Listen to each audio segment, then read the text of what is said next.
మనకున్న మానవ వనరులు కానివ్వండి, మనకున్న భౌతిక వనరులు కానివ్వండి, మనకున్నటువంటి సౌకర్యాలతోనే మరి చక్కగా నిర్వహించుకోవడానికి, ట్రైనింగ్ ఇవ్వడానికి మన తోటి ఉపాధ్యాయులు ఎంతో కృషి చేశారు. దానికి నిదర్శనమే మీరు చూస్తున్నటువంటి ఈ కల్చరల్ యాక్టివిటీస్. అలాగే మరి మీరు అంత చక్కగా కూర్చున్నారంటే మన పాఠశాలలో ప్రధానోపాధ్యాయులు వారు కానివ్వండి, మరి తోటి ఉపాధ్యాయులు అందరి యొక్క కృషి, వాళ్ళ యొక్క కృషి మూలానే మీరంతా కూడా ఈ క్రమశిక్షణలో ఉన్నారని చెప్పేసి తెలియజేయడం జరుగుతుంది. యాన్యువల్ డే మరి జరుపుకునేటప్పుడు మనకి హెచ్ఎం గారు చెప్పారు, కొన్ని విషయాలు చెప్పారు. స్కూల్ గురించి చాలా విషయాలు కూడా మరి అన్నీ కూడా మనకి తెలియజేయడం జరిగింది.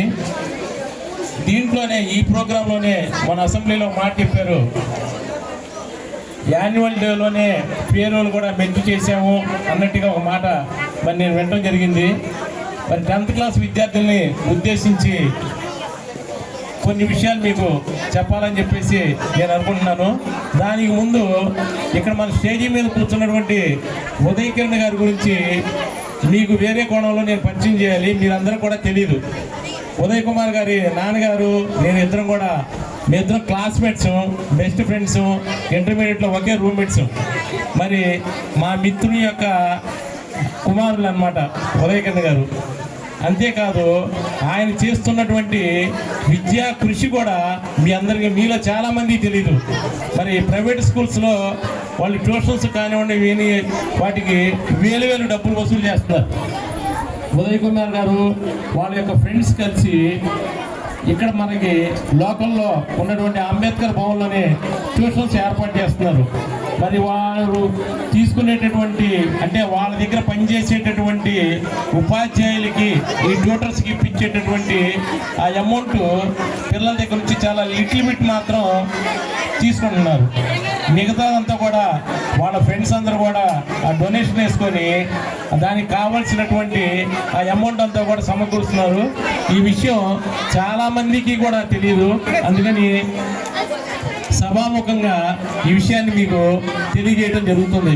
మరి వారు అలాంటి అవకాశం ఇచ్చినా కూడా, నేను మొన్న రవి సార్ని అడిగా, ట్యూషన్కి ఎంతమంది వస్తున్నారని అడిగితే, మాస్టర్ ఇంకా కొంతమంది రావట్లేదండి ట్యూషన్కి అన్నారు.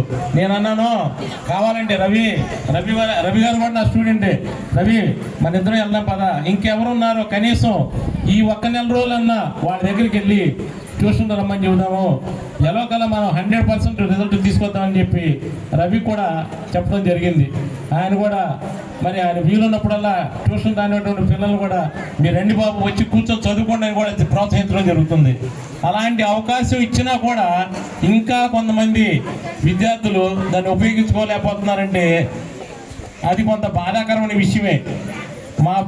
మేము 100 days యాక్షన్ ప్లాన్ అని చెప్పేసి ప్రభుత్వం తరపున కానీ, పాఠశాల తరపున కానీ మేమంతా కూడా మా వంతు కృషిగా మేము స్టడీ అవర్స్ కానీ వీటిలో ఎక్కడా లోపం లేకుండా చేస్తున్నాం.